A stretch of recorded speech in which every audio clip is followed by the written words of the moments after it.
이제 오늘 이 18장, 19장은 나머지 7지파가 받은 땅에 대한 이야기로 이제 땅 분배가, 모든 이야기가 맞춰지게 됩니다.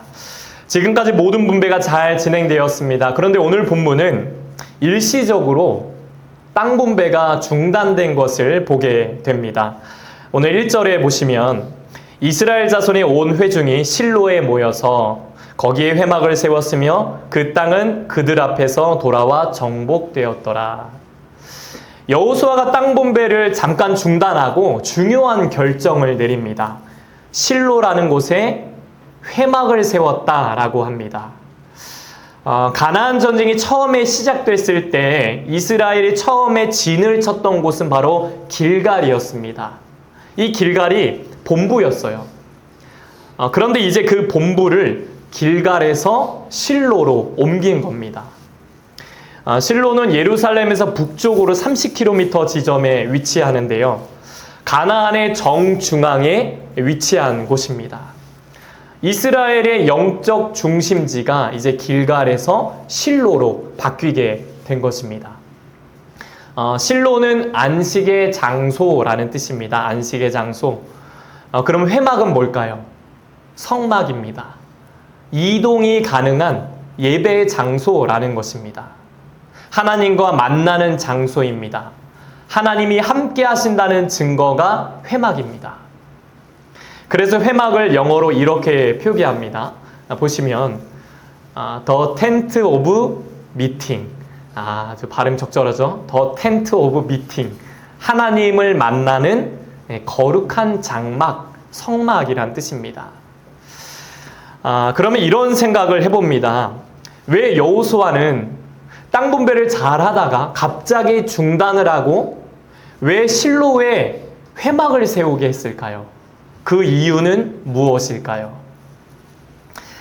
그것은 바로 아직 땅을 받지 못한 이 7지파, 나머지 7지파의 마음이 풀어졌기 때문입니다.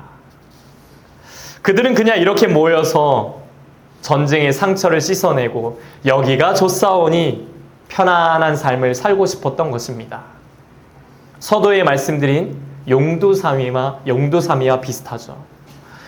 처음에 전쟁을 시작할 때는 약속의 땅을 바라보며 열심히 땀 흘리며 싸웠습니다. 그런데 시간이 지나면서 열정이 사라지고 이 마음이 흐지부지해진 겁니다.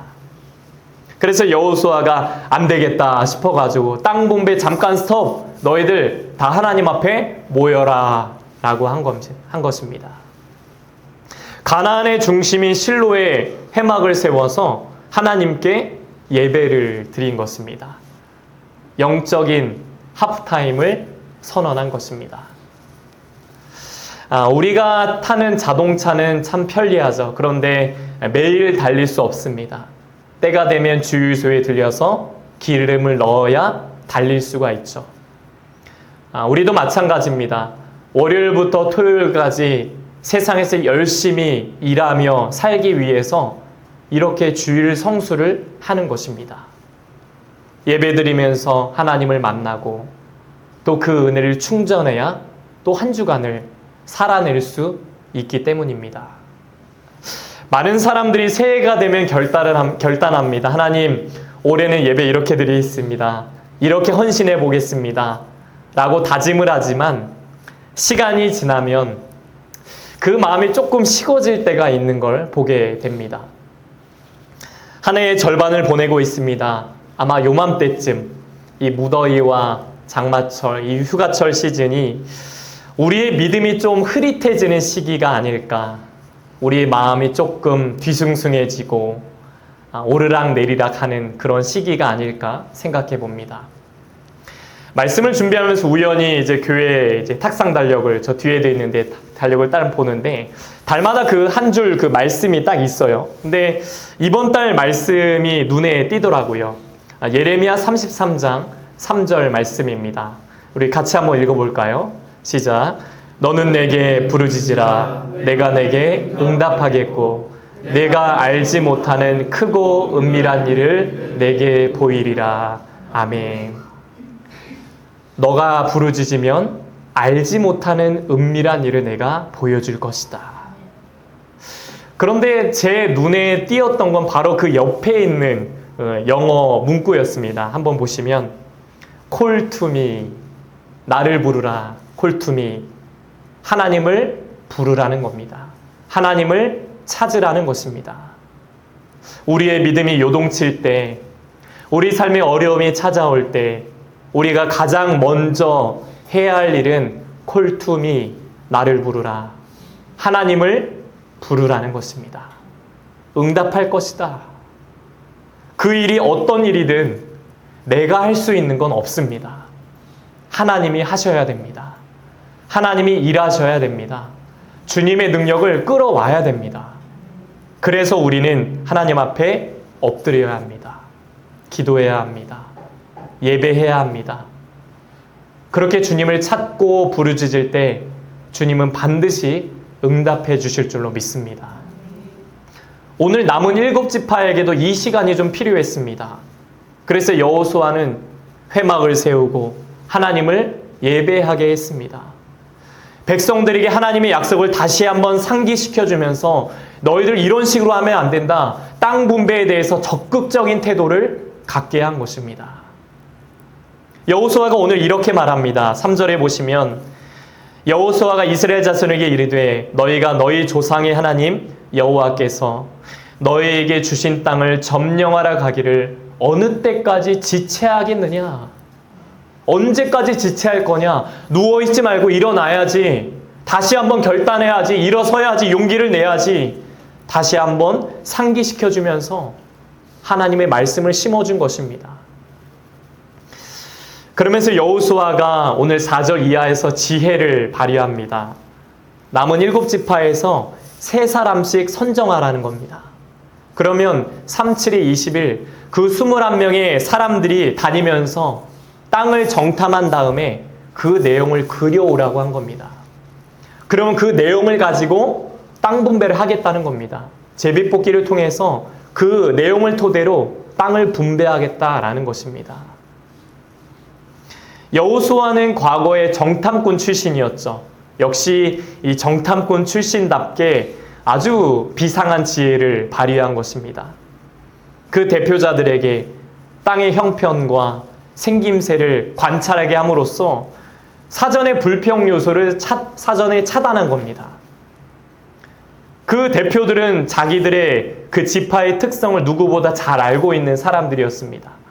땅을 정탐하면서 서로 얘기를 했겠죠. 이 땅은 너희한테 좋겠다. 너희한테 좋겠다. 하나님이 제비뽑기를 통해서 이 땅을 너희한테 주면 좋겠다. 사전에 이렇게 정보를 통해서 모든 걸 이제 관찰을 마치게 된 겁니다. 여기서 알 수 있는 건 무엇입니까? 내게 주어진 사명을 다한 후에 하나님의 뜻을 기다리라는 것입니다. 우리는 하나님의 은혜로 살아갑니다. 그러나 그 은혜라는 것은 우리의 게으름을 정당화하지 않습니다. 우리의 나태함을 정당화하진 않습니다. 우리가 먹는 밥 한 공기는 하늘에서 뚝 떨어진 게 아니죠.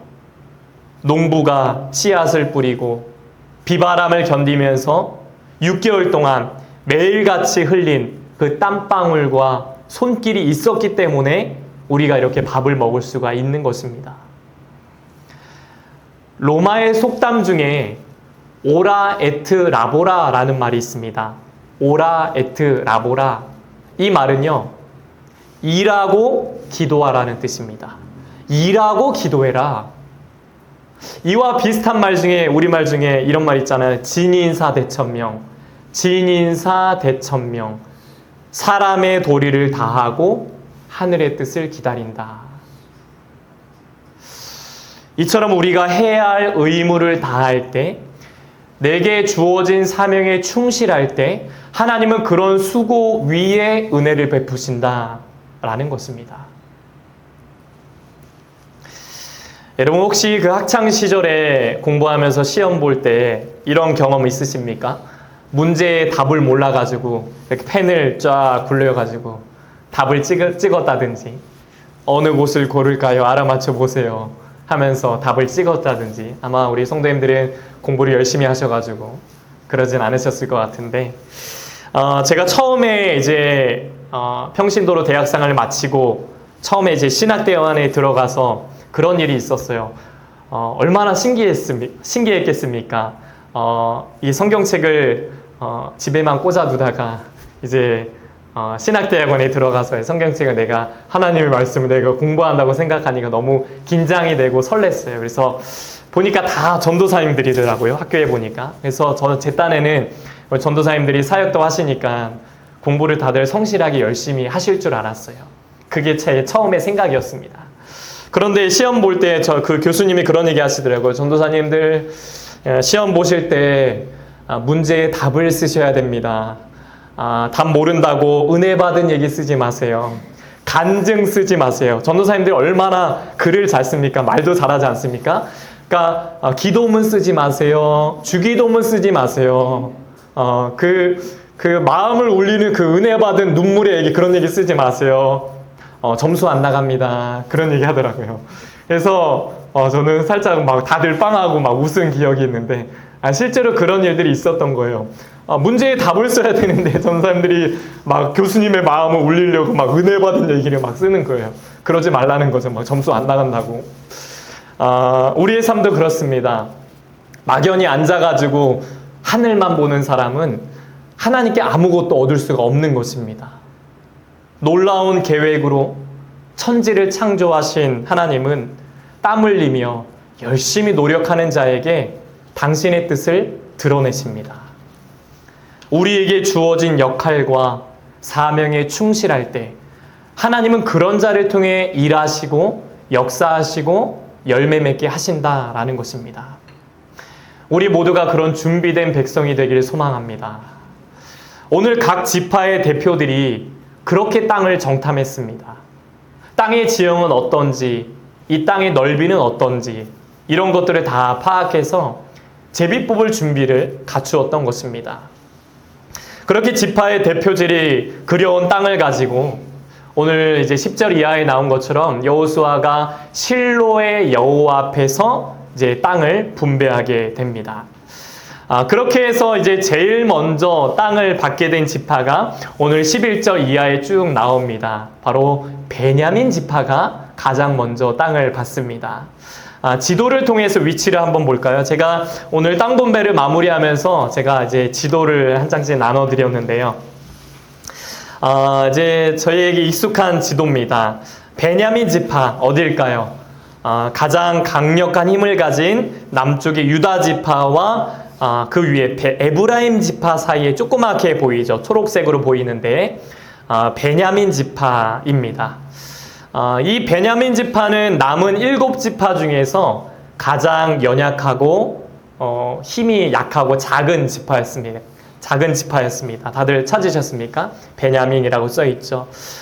모세가 죽기 전에 베냐민에 대해서 이런 예언을 남겼습니다. 신명기 33장 12절에 보시면 여호와의 사랑을 입은 자는 그 곁에 안전히 살리로다. 여호와께서 그를 날이 마치도록 보호하시고 그를 자기 어깨 사이에 있게 하시리로다. 자기 어깨 사이에 있게 한다라고 예언을 합니다. 그래서 실제로 이 베냐민 땅을 자세히 보시면 가장 강한 두 지파 유다와 요셉 지파, 에브라임이죠. 요셉 지파가 양쪽 어깨처럼 이렇게 감싸는 형태의 그 땅을 받게 됩니다. 보호받는다는 느낌을 준 것이죠.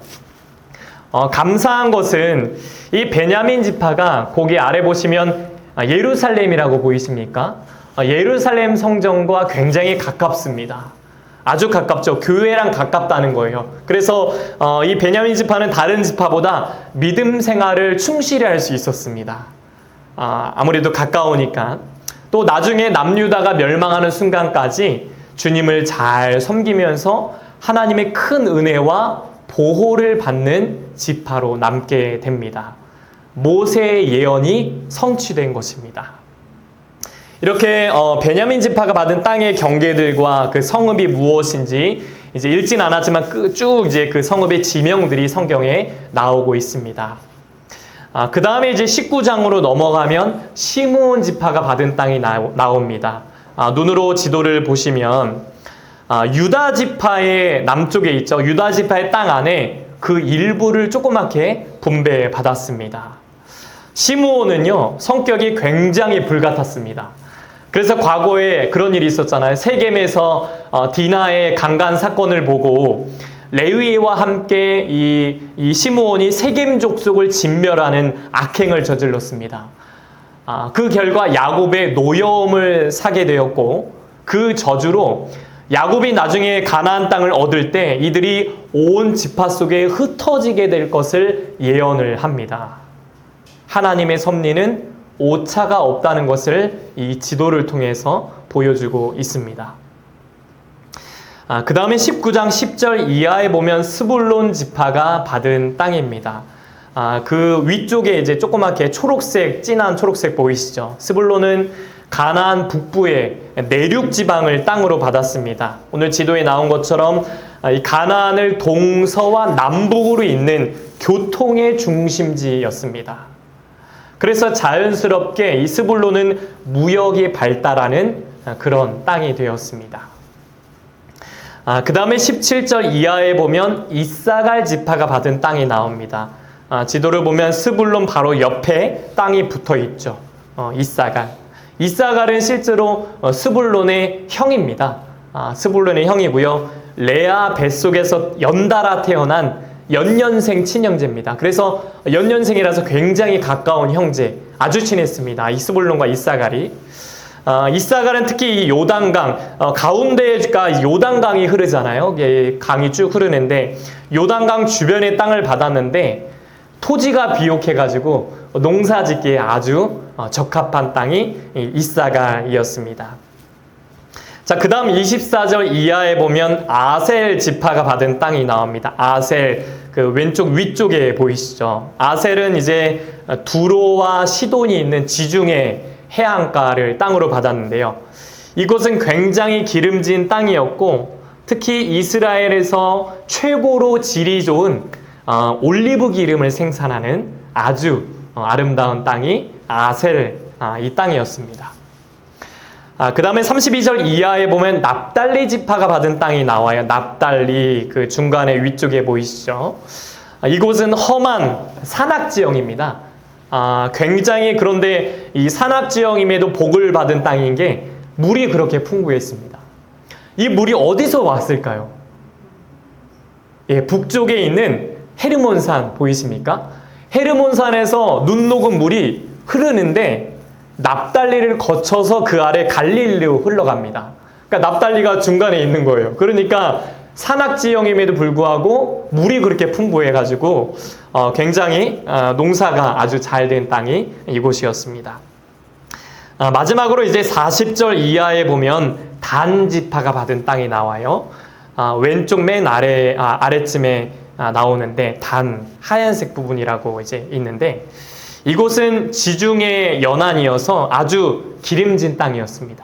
그런데 치명적인 약점이 하나가 있었는데 보이십니까? 이스라엘의 최대의 적인 블레셋과 국경을 맞대고 있습니다. 단과 블레셋 보이시죠? 하얀색 음영 처리되어 있는데 그래서 이 블레셋의 압박을 견디지 못하고 이 단 지파는 이 땅을 포기해 버립니다. 그리고 어디로 가느냐? 최북단으로 아주 북쪽으로 이주하는 영적인 실책을 범하게 됩니다. 어쨌든 하나님의 뜻에서 위배된 것이죠. 그래서 결국 나중에 단 지파의 땅은요, 북이스라엘의 우상 숭배의 근거지가 되는 안타까운 일이 생기게 됩니다. 그게 단 지파였어요.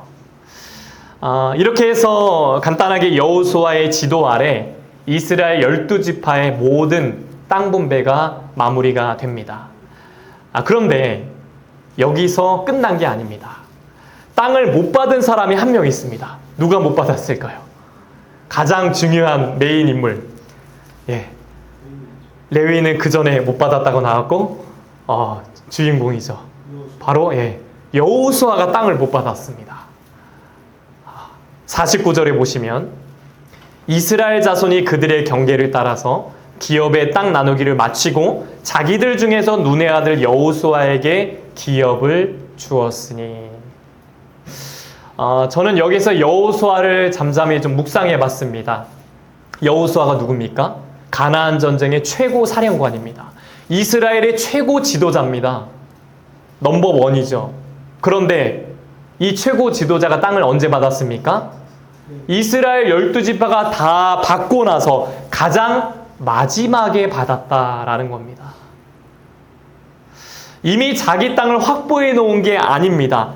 줄 거 다 주고 좋은 땅 다 주고 마지막에 남은 땅, 그것도 이 땅을 자기가 스스로 취한 게 아닙니다. 지도자인데도 스스로 가진 게 아닙니다. 백성들한테 요청해서 이 땅을 받았다라는 것입니다. 성경에는 딥낫세라라고 나오죠. 딥낫세라. 그런데 이 땅은 가나안에서 가장 좋은 땅이 아니라 말씀드린 것처럼 거칠고 황폐한 황무지였던 딥낫세라라는 산지였습니다. 아주 보잘것없는 땅이었습니다. 당시 여호수아의 나이는 100세 정도로 추정합니다. 여러분, 이 정도 나이에 100사람이 이제는 좀 좋은 땅에 살아도 되지 않습니까? 그런데 그는 황무지를 선택하면서 백성들한테 보여준 겁니다. 나도 끝까지 개척하는 삶을 살겠다. 그러니 너희도 주저하지 말고 누워있지만 말고 정신 차리고 약속의 땅을 향해 끊임없이 싸우며 개척해 나가라 라고 무언의 메시지를 남긴 것입니다. 이런 생각을 해봅니다. 여호수아 앞에 14장에서 요단 서편 지역의 땅 분배가 처음 시작됐을 때 누가 가장 먼저 땅을 받았습니까? 갈렙이 받았습니다. 어디를 받았죠? 헤브론을 받았습니다. 기름진 평야가 아니었습니다. 거인, 아낙 자손이 머무는 땅, 누구도 가고 싶어 하지 않은 힘든 땅 헤브론을 받았습니다. 그런데 갈렙은 이 산지를 내게 주소서 믿음으로 선포하며 이 땅을 취했습니다. 그리고 오늘 맨 마지막 19장에서 누구로 끝이 납니까? 여호수아로 땅 분배가 마무리됩니다. 갈렙으로 시작해서 여호수아로 땅 분배를 마칩니다. 여기서 우리는 그리스도인의 삶이란 어떤 삶이 되어야 하는지 보게 됩니다. 우리는 믿음으로 시작해서 순종으로 마치는 삶이 되어야 합니다. 시작은 갈렙의 믿음으로, 마지막은 여호수아의 순종입니다. 갈렙과 여호수아도 사람입니다. 사람 눈 다 똑같지 않습니까? 그들도 힘든 산지보다는 편안한 평지가 좋았을 겁니다. 게다가 갈렙은 85세였고 지금 여호수아는 100살입니다. 세상은 나이가 들수록 더 많은 공로를 쌓을수록 더 대접받기를 원합니다. 더 섬김받기를 원합니다. 그러나 하나님의 사람들은 달랐습니다. 그들에게는 뜨거운 심장과 열정이 있었습니다. 갈렙은 믿음으로 산지를 취했습니다. 여호수아는 순종으로 그 산지로 들어갔습니다. 도대체 이들은 왜 이렇게 살았던 걸까요? 굳이 안 그래도 되는데 지도자임에도 불구하고 무엇이 이들을 이렇게 움직였을까요? 가만히 보면 이들의 공통점이 딱 하나 있습니다. 그게 성경에 나오는데요. 여호수아 14장 12절에 보시면 갈렙은 여호와께서 말씀하신 대로 헤브론으로 들어갔습니다. 오늘 19장 50절에 보면 여호수아는 여호와의 명령대로 딥낫세라 산지로 들어갔습니다. 무슨 뜻입니까? 오직 여호와의 말씀대로. 두 사람의 믿음과 순종의 뿌리는 나의 이익이 아니었습니다. 나의 계산기가 아니었습니다. 말씀이었습니다. 하나님의 말씀대로. 여기까지 인도하신 신실하신 하나님, 힘들고 어려운 일이 많았지만 그럼에도 우리를 인도하신 신실하신 하나님, 그 하나님의 말씀만을 인생의 나침반으로 삼았습니다. 말씀을 듣고 싶었고 말씀대로 살고 싶었습니다. 그렇게 살고 싶었습니다. 그래서 나이와 명예, 환경, 그게 중요하지 않았습니다. 이것이 주님의 영광임을 알았던 것입니다. 하나님의 말씀대로 살겠습니다. 오늘날 우리의 신앙은 어떻습니까? 우리의 신앙은 어디를 향해 가고 있습니까? 속도보다 중요한 것은 방향입니다. 세상은 더 빠른 길, 더 좋은 평지를 가라고 유혹하지만 우리는 하나님의 뜻을 향해 가야 합니다. 예수님께서도 아버지의 뜻을 향해 하늘 영광 버리시고 낮고 천한 마국간의 믿음으로 시작하셨습니다. 그리고 순종으로, 온전한 순종으로 그 삶을 십자가에서 마무리하셨습니다. 우리도 주님의 뜻을 향해서 믿음으로 시작하고 순종으로 마치는 삶이 되어야 합니다. 시작은 담대한 믿음으로, 마무리는 거룩한 순종입니다. 오늘날에도 이런 삶을 사셨던 분이 있습니다.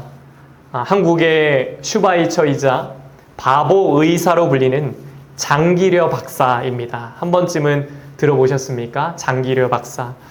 이분의 젊은 시절은 정말 아무 소망이 보이지 않는 마국간이었습니다. 6.25 전쟁에 발발하고 그는 가족들과 이별한 채 둘째 아들만 데리고 부산으로 피난을 내려왔습니다. 그러나 그는 환경을 보지 않았습니다. 갈렙이 85세의 나이에도 헤브론을 취했던 것처럼 하나님을 붙잡는 믿음을 선택했습니다. 아무것도 없는 마국간의 믿음이었습니다. 그때 그는 교회 마당 앞에 무릎을 꿇고 하나님 앞에 기도했습니다. 하나님, 제 처지는 피난민에 불과합니다. 그러나 제게 맡겨주신 의술의 사명을 통해서 이 척박한 자리를 믿음으로 개척하겠습니다. 그는 가난한 환자를 위해서 천막 안에 복음 병원을 세우고 믿음의 첫 발을 내밀었습니다. 이후에 전쟁이 끝나고 그는 우리나라 의학계의 최고 권위자 자리까지 올라가게 됩니다. 화려한 평지를 선택할 수 있는 최고의 자리였습니다. 이제는 먹고 살 걱정 안 해도 됐습니다. 그러나 그는 여호수아처럼 자신을 가장 마지막에 두는 그 십자가의 순종을 선택했습니다. 평생 동안 집 한 채 갖지 않고 병원 옥탑방 사택에 살면서 가난한 환자들을 치료하며 그들의 생명을 살리며 그렇게 아름답게 살았던 것입니다. 믿음으로 시작해서 부름의 자리에서 순종으로 마무리하는 그러한 믿음의 삶, 복된 삶을 살아갔습니다. 빌립보서 2장 8절에 보시면 사람의 모양으로 나타나사 자기를 낮추시고 죽기까지 복종하셨으니 곧 십자가에 죽으심이라. 우리 예수님의 마지막은 십자가의 온전한 순종이었습니다. 세상은 더 좋은 스펙과 더 좋은 보장을 보라고 말합니다. 그곳이 안전한 평지라고 말합니다. 그러나 우리 주님은 사명의 자리를 보라고 하십니다. 그것이 비록 남들이 알아주지 않는 초라한 산지일지라도 주님이 나를 그곳에 두셨다면 그곳이 사명의 자리입니다. 요즘 힘들고 어려운 세상이다 말하지만 하나님은 여전히 일하고 계십니다. 우리를 통해 일하실 것입니다. 역사하실 것입니다. 여러분, 내가 너와 함께하리라, 두려워하지 말아라 하신 그 약속의 말씀을 믿고 갈렙처럼 믿음으로 세상을 뚫고 나가시길 바랍니다. 그리고 여호수아처럼 순종으로 주어진 자리에서 최선을 다해서 주님을 섬기며 그 사명에 충실하며 살아가시길 바랍니다. 담대한 믿음에서 온전한 순종으로, 이러한 믿음으로 하나님의 역사의 현장에서 가장 영광스럽고 귀하게 쓰임받는 저와 여러분 되시길 주님의 이름으로 간절히 축복합니다. 이제 함께 찬양하고 기도하겠습니다. 주님이 주신 땅으로 함께 찬양하겠습니다.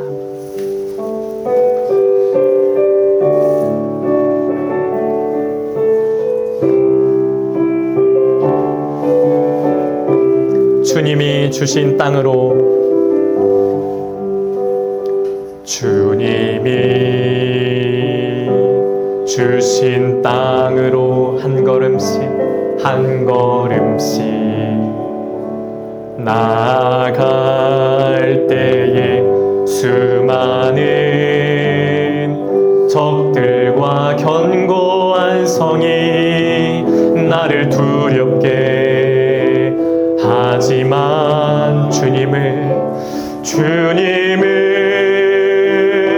신뢰함으로 주님을 의지함으로 주님이 주시는 담대함으로 큰 소리 외치며 나아가네. 이 산지를 내게 주소서. 그날에 주께서 말씀하신 이제 내가 주님의 이름으로 그 땅을 취하리. 이 산지를 내게 주소서. 그날에 주께서 말씀하신 이제 내가 주님의 이름으로 그 땅을 취하리라. 하나님 아버지, 땅 분배 사건을 통해서 우리의 신앙을 돌아봅니다. 우리의 환경이 부족해 보일지라도 주님이 함께 하시면 됩니다 라고 외친 갈렙의 담대한 믿음을 우리에게도 허락해 주옵소서. 적박한 산지를 선택하여 사명의 자리에서 최선을 다한 여호수아의 온전한 순종도 허락해 주옵소서. 힘든 세상이지만 믿음에서 순종으로 나아가겠습니다. 나를 통해 일하실 주님 바라보며 한 번뿐인 인생 주님께 귀하고 영광스럽게 쓰임받으며 살도록 우리를 축복하여 주시옵소서. 이제는 우리 주 예수 그리스도의 은혜와 하나님 아버지의 넘치는 사랑하심과 성령의 감화감는 역사 교통하심이 주님의 뜻을 위해 담대한 믿음과 온전한 순종으로 승리하며 살기 원하는 우리 씨앗의 성도들과 가정과 자녀들과 또 해외에 있는 그 성도 위에 일터 위에 이제부터 영원토록 함께 하시기를 간절히 축원하옵나이다. 아멘.